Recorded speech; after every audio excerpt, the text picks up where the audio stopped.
गुरुर्ब्रह्मा गुरुर्विष्णु गुरुर्देवो महेश्वरः। गुरुः साक्षात् ब्रह्म तस्मै श्रीगुरवे नमः। रामं रामानुजं सीतां भरतं भरतानुजं सुग्रीवं वायुसूनुं च प्रणमामि पुनः पुनः।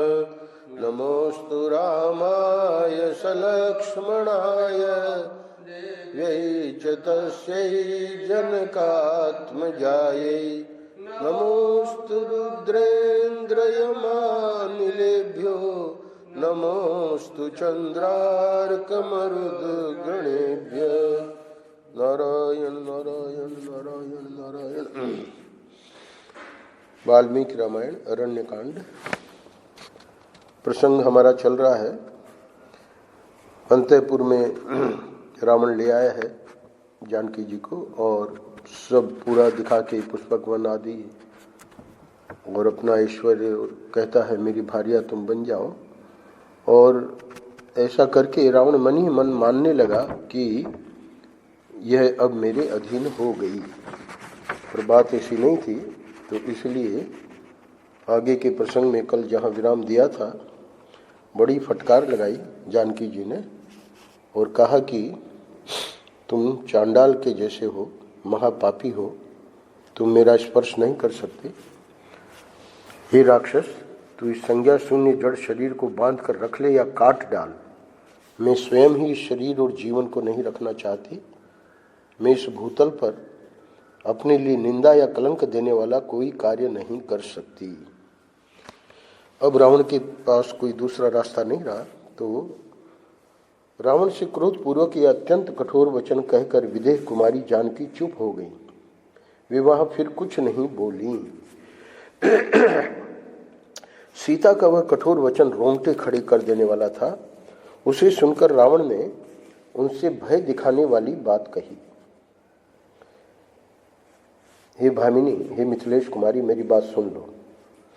मैं तुम्हें 12 महीने का समय देता हूँ। इतने समय में यदि तुम स्वेच्छापूर्वक मेरे पास नहीं आओगी तो मेरे रसोइये सवेरे का कलेवा तैयार करने के लिए तुम्हारे शरीर के टुकड़े टुकड़े कर डालेंगे।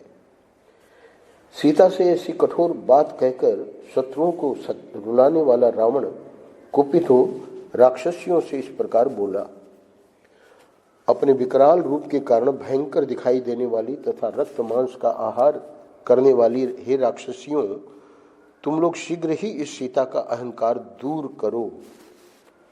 रावण के इतना कहते ही वे भयंकर दिखाई देने वाली अत्यंत घोर राक्षसियां हाथ जोड़े मैथिली को चारों ओर से घेर कर खड़ी हो गई। तब राजा रावण अपने पैरों को धमाके से पृथ्वी को विदीर्ण करता हुआ सा 2-4 पग चलकर उन भयानक राक्षसियों से बोला। हे निशाचरियों, तुम लोग मिथिलेश कुमारी सीता को अशोक वाटिका में ले जाओ और चारों ओर से घेर कर वहां गूढ़ भाव से इसकी रक्षा करती रहो। वहां पहले तो भयंकर गर्जन तर्जन करके इसे डराना, फिर मीठे मीठे वचनों से समझा बुझाकर जंगल की हथिनी की भांति इस मिथिलेश कुमारी को तुम सब लोग वश में लाने की चेष्टा करना। रावण के इस प्रकार आदेश देने पर वे राक्षसियां मैथिली को साथ लेकर अशोक वाटिका में चली गईं। वह वाटिका समस्त कामनाओं को फल रूप में प्रदान करने वाले कल्प वृक्षों तथा भांति भांति के फल फूल वाले दूसरे दूसरे वृक्षों से भी भरी थी तथा हर समय मदमत्त रहने वाले पक्षी उसमें निवास करते थे। परंतु वहां जाने पर मिथिलेश कुमारी जानकी के अंग अंग में शोक व्याप्त हो गया। राक्षसियों के वश में पड़कर उनकी दशा बाघिनों के बीच में घिरी हुई हरिणी के समान हो गई थी।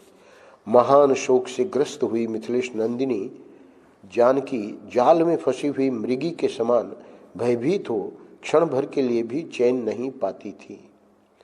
विकराल रूप और नेत्रों वाली राक्षसियों की अत्यंत डांट फटकार सुनने के कारण मिथिलेश कुमारी सीता को वहीं शांति नहीं मिली। वे भय और शोक से पीड़ित हो प्रियतम पति और देवर का स्मरण करती हुई अचेत सी हो गई। यहाँ 56वां अध्याय पूरा होता है। अब जिस अध्याय के लिए यहाँ प्रक्षिप्त अध्याय कहा है, जब सीता का लंका में प्रवेश हो गया तब पितामह ब्रह्मा जी ने संतुष्ट हुए देवराज इंद्र से इस प्रकार कहा, हे देवराज, तीनों लोकों के हित और राक्षसों के विनाश के लिए दुरात्मा रावण ने सीता को लंका में पहुंचा दिया। पतिव्रता महाभागा जानकी सदा सुख में ही पली है। इस समय वे अपने पति के दर्शन से वंचित हो गई हैं और राक्षसियों से घिरी रहने के कारण सदा उन्हीं को अपने सामने देखती हैं। उनके हृदय में अपने पति के दर्शन की तीव्र लालसा बनी हुई है। लंकापुरी समुद्र के तट पर बसी हुई है। वहां रहती हुई सती साध्वी सीता का पता श्री रामचंद्र जी को कैसे लगेगा? सीता दुख के साथ नाना प्रकार की चिंताओं में डूबी रहती हैं। पति के लिए इस समय वे अत्यंत दुर्लभ हो गई हैं। प्राण यात्रा यानी भोजन नहीं कर रही हैं। अतः ऐसी दशा में निस्संदेह वे अपने प्राणों का परित्याग कर देंगी। सीता के प्राणों का क्षय हो जाने पर हमारे यानी देवताओं के उद्देश्य की सिद्धि में पुनः पूर्ववत संदेह उपस्थित हो जाएगा। अतः इंद्र को कह रहे हैं ब्रह्मा जी, अतः तुम शीघ्र ही यहाँ से जाकर लंकापुरी में प्रवेश करके सुमुखी सीता से मिलो और उन्हें उत्तम हविष्य प्रदान करो। ब्रह्मा जी के ऐसा कहने पर इंद्र निद्रा को साथ लेकर रावण द्वारा पालित लंकापुरी में आए। इंद्र ने अपने साथ में निद्रा देवी को ले लिया। वहां आकर इंद्र ने निद्रा से कहा, तुम राक्षसों को मोहित करो। इंद्र से ऐसी आज्ञा पाकर देवी निद्रा बहुत प्रसन्न हुई। देवताओं का कार्य सिद्ध करने के लिए उन्होंने राक्षसों को मोह यानी निद्रा में डाल दिया। इसी बीच में सहस्त्र नेत्रधारी शचीपति देवराज इंद्र अशोक वाटिका में बैठी हुई सीता के पास गए और इस प्रकार बोले, हे पवित्र मुस्कान वाली देवी, आपका भला हो। मैं देवराज इंद्र यहाँ आपके पास आया हूँ। हे जनक किशोरी, मैं आपके उद्धार कार्य की सिद्धि के लिए महात्मा श्री रघुनाथ जी की सहायता करूँगा, अतः आप शोक न करें। वे मेरे प्रसाद से बड़ी भारी सेना के साथ समुद्र को पार करेंगे। हे शुभे, मैंने ही यहाँ इन राक्षसियों को अपनी माया से मोहित किया है। हे सीते, इसलिए मैं स्वयं ही यह भोजन, यह हविष्यान्न लेकर निद्रा के साथ तुम्हारे पास आया हूँ। हे शुभे, यदि मेरे हाथ से इस हविष्य को लेकर खा लोगी तो तुम्हें हजारों वर्षों तक भूख और प्यास नहीं सताएगी। देवराज के ऐसा कहने पर शंकित हुई सीता ने उनसे कहा कि मुझे कैसे विश्वास हो कि आप सचीपति देवराज इंद्र ही यहाँ पधारे हैं। हे देवेंद्र, मैंने श्री राम और लक्ष्मण के समीप देवताओं के लक्षण अपनी आंखों देखे हैं। यदि आप साक्षात देवराज हैं तो उन लक्षणों को दिखाइए। सीता की यह बात सुनकर सचीपति इंद्र ने वैसा ही किया। उन्होंने अपने पैरों से पृथ्वी का स्पर्श नहीं किया, आकाश में निराधार खड़े रहे। उनकी आंखों की पलकें नहीं गिरती थीं। उन्होंने जो वस्त्र धारण किया था उस पर धूल का स्पर्श नहीं होता था। उनके कंठ में जो पुष्पमाला थी उसके पुष्प कुमलाते नहीं थे। देवोचित लक्षणों से इंद्र को पहचान कर सीता बहुत प्रसन्न हुई। वे भगवान श्री राम के लिए रोती हुई बोली, भगवान, सौभाग्य की बात है कि आज भाई सहित महाबाहु श्री राम का नाम मेरे कानों में पड़ा है। मेरे लिए जैसे मेरे ससुर महाराज दशरथ तथा पिता मिथिला नरेश जनक हैं, उसी रूप में मैं आज आपको देखती हूँ। मेरे पति आपके द्वारा सनाथ हैं।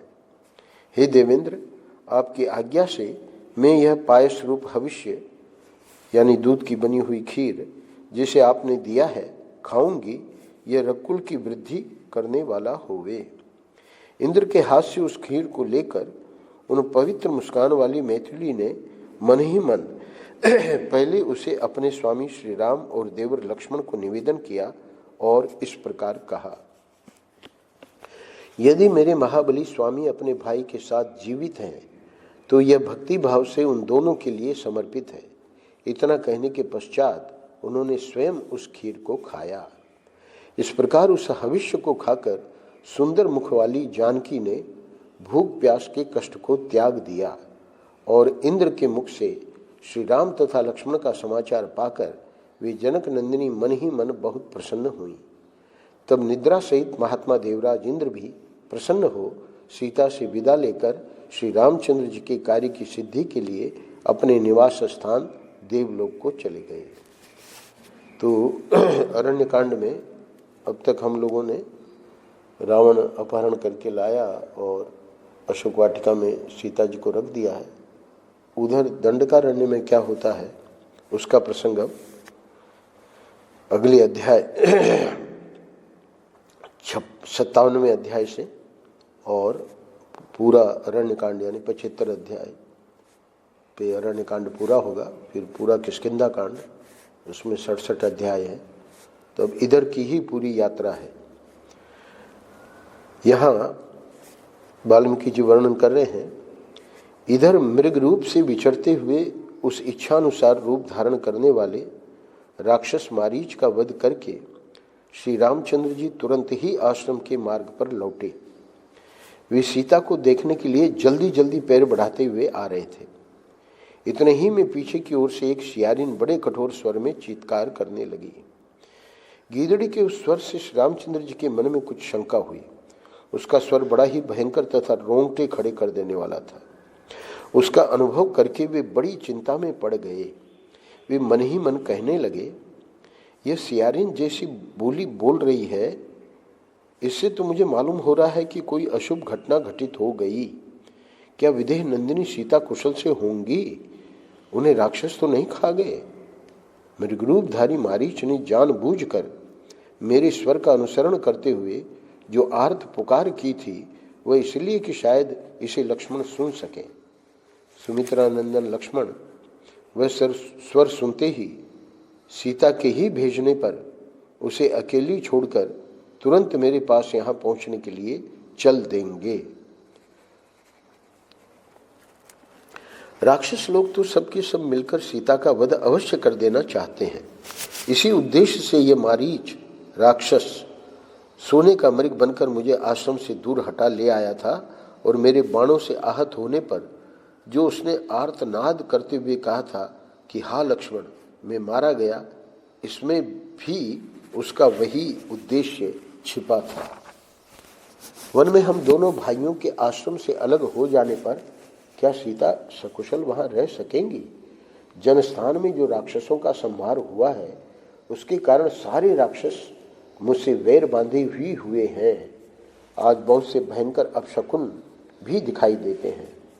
सियारिन की बोली सुनकर इस प्रकार चिंता करते हुए मन को वश में रखने वाले श्री राम तुरंत लौटकर आश्रम की ओर चले। मृगरूपधारी राक्षस के द्वारा अपने को आश्रम से दूर हटाने की घटना पर विचार करके श्री रघुनाथ जी शंकित हृदय से जनस्थान को आए। उनका मन बहुत दुखी था, वे दीन हो रहे थे। उसी अवस्था में वन के मृग और पक्षी उन्हें बाएं रखते हुए वहां आए और भयंकर स्वर में अपनी बोली बोलने लगे। उन महाभयंकर अपशकुनों को देखकर श्री रामचंद्र जी तुरंत ही बड़े वेग से अपने आश्रम की ओर लौटे। इतने ही में उन्हें लक्ष्मण आते दिखाई दिए। उनकी कांति फीकी पड़ गई थी। थोड़ी ही देर में निकट आकर लक्ष्मण श्री रामचंद्र जी से मिले। दुख और विषाद में डूबे हुए लक्ष्मण ने दुखी और विषादग्रस्त श्री रामचंद्र जी से भेंट की। उस समय राक्षसों से सेवित निर्जन वन में सीता को अकेली छोड़कर आए हुए लक्ष्मण को देख भाई श्री राम ने उनकी निंदा की। लक्ष्मण का बायां हाथ पकड़कर रघुनंदन आर्त से हो गए और पहले कठोर तथा अंत में मधुर वाणी द्वारा इस प्रकार बोले, ओहो सौम्य लक्ष्मण, यह तुमने बहुत बुरा किया जो सीता को अकेली छोड़कर यहाँ चले आए। क्या वहाँ सीता सकुशल होंगी?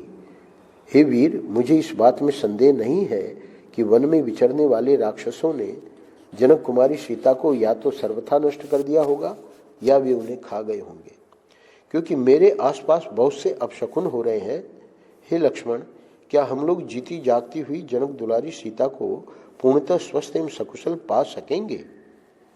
ये मृगों के झुंड दाहिनी ओर से आकर जैसा अमंगल सूचित कर रहे हैं, ये गीदड़ जिस तरह भैरवनाद कर रहे हैं तथा जलती सी प्रतीत होने वाली संपूर्ण दिशाओं में पक्षी जिस तरह की बोली बोल रहे हैं, इन सब से यही अनुमान होता है कि राजकुमारी सीता शायद ही कुशल से हों। ये राक्षस मृग के समान रूप धारण करके मुझे लुभाकर दूर चला आया था। महान परिश्रम करके जब मैंने इसे किसी तरह मारा तब यह मरते ही राक्षस हो गया। अतः मेरा मन अत्यंत दीन और अप्रसन्न हो रहा है। मेरी बाईं आंख फड़क रही है। इससे जान पड़ता है निस्संदेह आश्रम पर सीता नहीं है। उसे कोई हर ले गया, वह मारी गई अथवा किसी राक्षस के साथ मार्ग में होगी। 97वां अध्याय पूरा होता है। लक्ष्मण को दीन संतोष शून्य तथा सीता को साथ लिए बिना आया देख धर्मात्मा दशरथ नंदन श्री राम ने पूछा, हे लक्ष्मण, जो दंडकारण्य की ओर प्रस्थित होने पर अयोध्या से मेरे पीछे पीछे चली आई तथा जिसे तुम अकेली छोड़कर यहाँ आ गए, वह विधेय राजकुमारी सीता इस समय कहाँ है?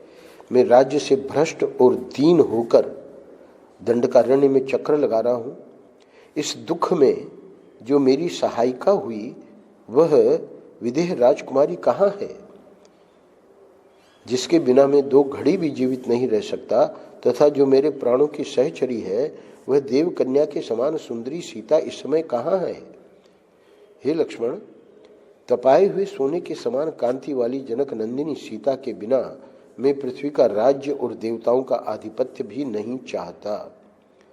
जो मुझे प्राणों से भी बढ़कर प्रिय है, वह विधेय राजकुमारी सीता क्या अब जीवित होंगी? मेरा वन में आना सीता को खो देने के कारण व्यर्थ तो नहीं हो जाएगा?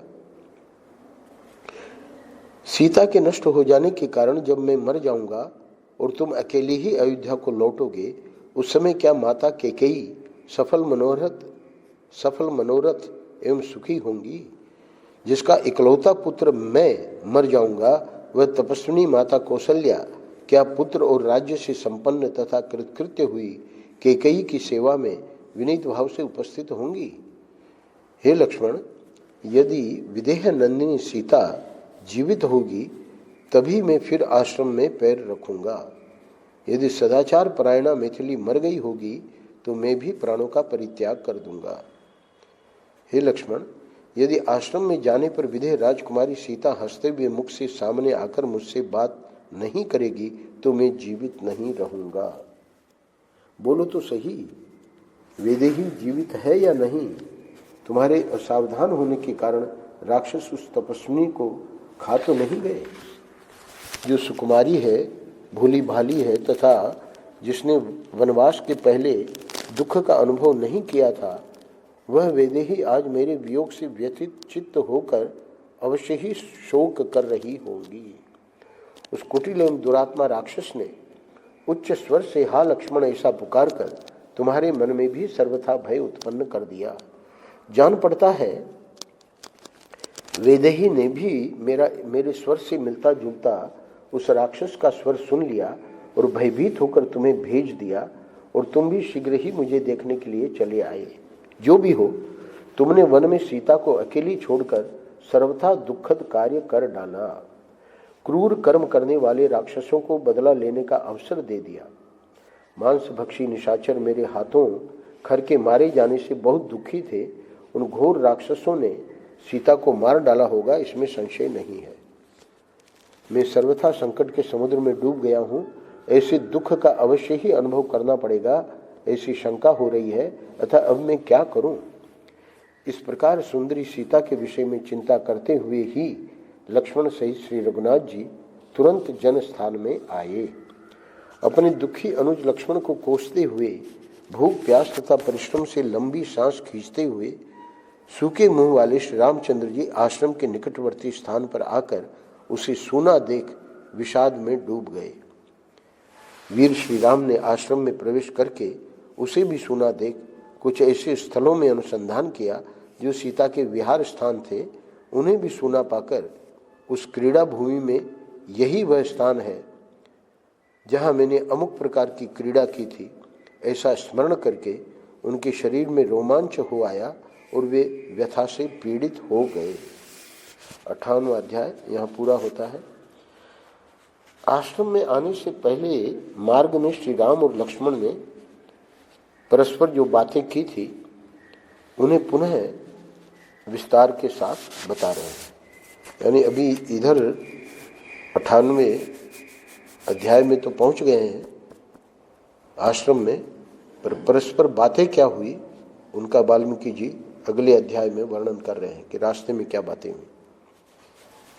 सीता के कथनानुसार आश्रम से अपने पास आए हुए सुमित्रा कुमार लक्ष्मण से मार्ग में भी रघुकुल नंदन श्री राम ने बड़े दुख से यह बात पूछी, हे लक्ष्मण, जब मैंने तुम्हारे विश्वास पर ही वन में सीता को छोड़ा था तब तुम उसे अकेली छोड़कर क्यों चले आए? मिथिलेश कुमारी को छोड़कर तुम जो मेरे पास आए हो, तुम्हें देखते ही जिस महान अनिष्ट की आशंका करके मेरा मन व्यथित हो रहा था वह सत्य जान पड़ने लगा है। हे लक्ष्मण, मेरी बाईं आंख और बाईं भुजा फड़क रही है। तुम्हें आश्रम से दूर सीता के बिना ही मार्ग पर आते देख मेरा हृदय भी धक धक कर रहा है। श्री रामचंद्र जी के ऐसा कहने पर उत्तम लक्षणों से संपन्न सुमित्रा कुमार लक्ष्मण अत्यंत दुखी होकर अपने शोकग्रस्त भाई श्री राम से बोले, हे भैया, मैं स्वयं अपनी इच्छा से उन्हें छोड़कर नहीं आया हूं। उन्हीं के कठोर वचनों से प्रेरित होकर मुझे आपके पास आना पड़ा है। आपके ही समान स्वर में किसी ने जोर से पुकारा, हे लक्ष्मण, मुझे बचाओ। यह वाक्य मिथिलेश कुमारी के कानों में भी पड़ा। उस आर्तनाद को सुनकर मैथिली आपके प्रति स्नेह के कारण भय से व्याकुल हो गई और रोती हुई मुझसे तुरंत बोली, जाओ जाओ। जब बारंबार उन्होंने जाओ कहकर मुझे प्रेरित किया तब उन्हें विश्वास दिलाते हुए मैंने मैथिली से यह बात कही, हे देवी, मैं ऐसे किसी राक्षस को नहीं देखता जो भगवान श्री राम को भी भय में डाल सके। आप शांत रहें, यह भैया की आवाज नहीं है, किसी दूसरे ने इस तरह की पुकार की है। हे सीते, जो देवताओं की भी रक्षा कर सकते हैं वे मेरे बड़े भाई मुझे बचाओ ऐसा निंदित कायरतापूर्ण वचन कैसे कहेंगे? किसी दूसरे ने किसी बुरे उद्देश्य से मेरे भैया के स्वर की नकल करके लक्ष्मण मुझे बचाओ यह बात जोर से कही है। हे शोभने, उस राक्षस ने ही भय के कारण मुझे बचाओ यह बात मुंह से निकाली है। आपको व्यथित नहीं होना चाहिए। तुम व्याकुल मत हो, स्वस्थ हो जाओ, चिंता छोड़ो। तीनों लोकों में ऐसा कोई पुरुष न तो उत्पन्न हुआ है, न हो रहा है और न होगा ही जो युद्ध में श्री रघुनाथ जी को परास्त कर सके। संग्राम में इंद्र आदि देवता भी श्री राम को नहीं जीत सकते। मेरे ऐसा कहने पर विदेह राजकुमारी की चेतना मोह से आच्छन्न हो गई। वे आंसू बहाती हुई मुझसे अत्यंत कठोर वचन बोली, हे लक्ष्मण, तेरे मन में मेरे लिए अत्यंत ही पापपूर्ण भाव भरा है। तू अपने भाई के मरने पर मुझे प्राप्त करना चाहता है, परंतु मुझे पा नहीं सकेगा। तू भरत के इशारे से अपने स्वार्थ के लिए श्री रामचंद्र जी के पीछे पीछे आया है, तभी तो वे जोर जोर से चिल्ला रहे हैं और तू उनके पास जाता तक नहीं है। तू अपने भाई का छिपा हुआ शत्रु है, मेरे लिए ही श्री राम का अनुसरण करता है और श्री राम के छिद्र ढूंढ रहा है तभी तो संकट के समय उनके पास जाने का नाम नहीं लेता है। अब लक्ष्मण जी कह रहे हैं, ऐसा सुनकर विजय कुमारी के ऐसा कहने पर मैं रोष से भर गया। मेरी आंखें लाल हो गईं और क्रोध से मेरे होठ फड़कने लगे। इस अवस्था में मैं आश्रम से निकल आया। लक्ष्मण की ऐसी बात सुनकर श्री रामचंद्र जी संताप से मोहित हो गए और उनसे बोले, हे सौम्य, तुमने बड़ा बुरा किया जो तुम सीता को छोड़कर यहाँ चले आए। मैं राक्षसों का निवारण करने में समर्थ हूँ, यह जानते हुए भी तुम मैथिली के क्रोध युक्त वचन से उत्तेजित होकर निकल पड़े। क्रोध में भरी हुई नारी के कठोर वचन को सुनकर जो तुम मिथिलेश कुमारी को छोड़कर यहाँ चले आए, इससे मैं तुम्हारे ऊपर संतुष्ट नहीं हूं। सीता से प्रेरित होकर क्रोध के वशीभूत हो तुमने मेरे आदेश का पालन नहीं किया, यह सर्वथा तुम्हारा अन्याय है। जिसने मृगरूप धारण करके मुझे आश्रम से दूर हटा दिया, वह राक्षस मेरे बाणों से घायल होकर सदा के लिए सो रहा है। धनुष खींचकर उस बाण का संधान करके मैंने लीलापूर्वक चलाए हुए बाणों से जो ही उस मृग को मारा, त्यों ही वह मृग के शरीर का परित्याग करके बाहों में बाजूबंद धारण करने वाला राक्षस बन गया। उसके स्वर में बड़ी व्याकुलता आ गई थी। यहीं पर गोस्वामी जी कहते हैं कि मारीच का उद्धार कर दिया। यहाँ लीला शब्द प्रयोग कर रहे हैं वाल्मीकि जी।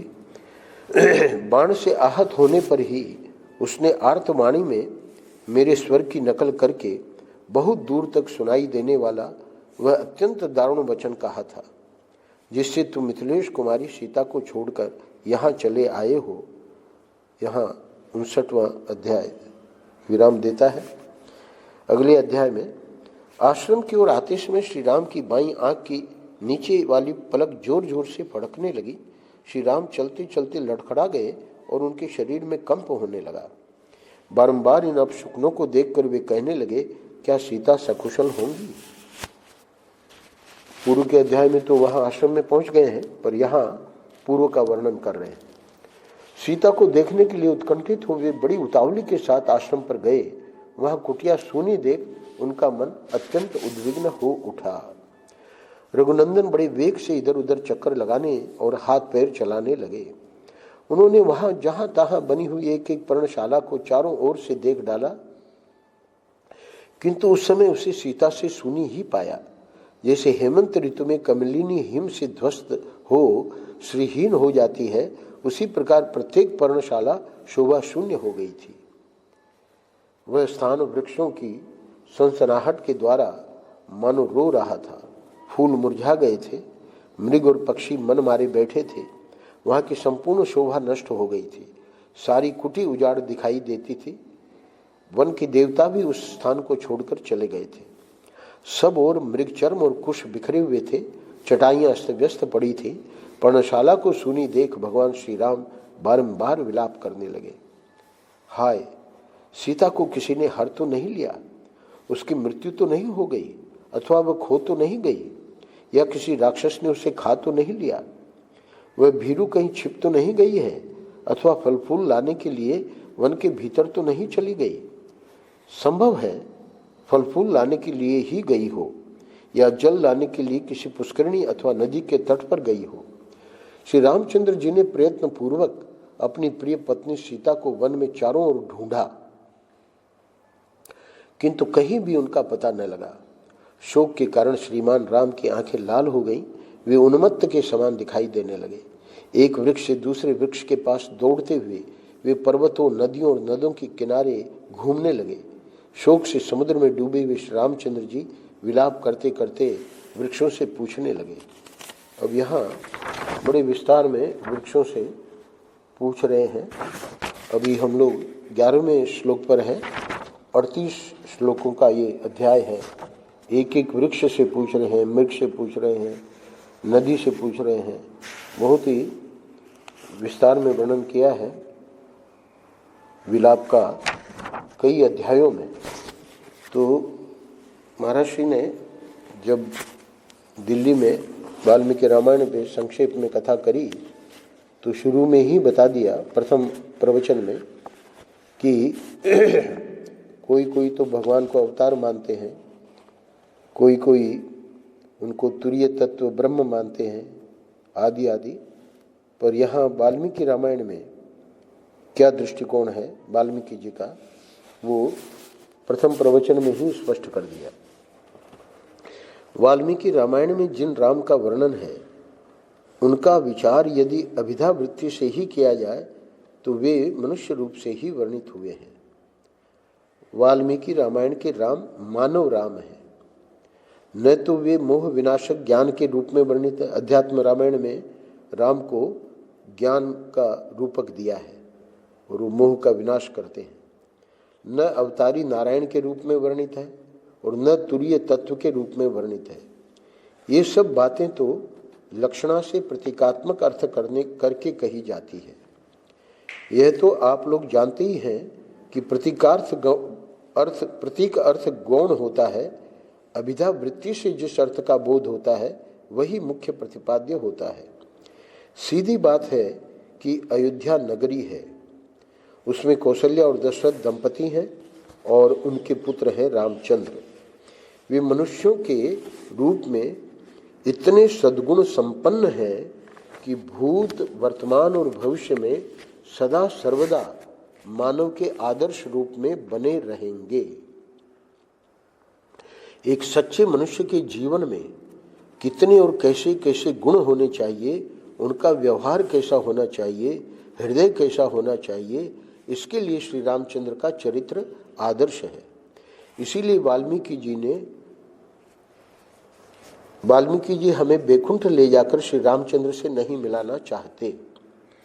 अज्ञान निवृत्ति होने पर उस अज्ञान निवृत्ति से उपलक्षित आत्मा और ब्रह्म की एकता के रूप में भी नहीं मिलाना चाहते। अध्यात्म रामायण में अलग ही स्वरूप है। वाल्मीकि जी तो श्री रामचंद्र को हमें इसी धरती पर मिलाना चाहते हैं। यदि श्री रामचंद्र भगवान हमें धरती पर नहीं मिलेंगे तो वैकुंठ जाना तो हमारे लिए बहुत दुर्लभ है। इसी प्रकार आत्मा के रूप में अनुभव करने के लिए तो साधन चतुष्टय संपन्न अधिकारी चाहिए। अध्यात्म रामायण को समझने के लिए वेदांत है वहाँ। इसलिए आप लोग इस बात पर ध्यान रखें कि रावण को न ज्ञान रूप राम मार सकते हैं और न देवता रूप राम मार सकते हैं। रावण को कोई मार सकता है तो मनुष्य राम ही मार सकता है। इसलिए श्री रामचंद्र भगवान को यह मानकर कि वे वैकुंठ में रहते हैं हमें अपने से दूर नहीं फेंक देना चाहिए। इसी तरह उनको किसी निभृत गुहा में ले जाकर नहीं बैठा देना चाहिए। श्री रामचंद्र भगवान तो हमारे जीवन में है, हमारी आंखों के सामने हैं और सद्गुण संपन्न होकर हमें मार्ग दिखा रहे हैं। अब मुख्य बात जो बतानी थी महाराज जी को, एक बात और है।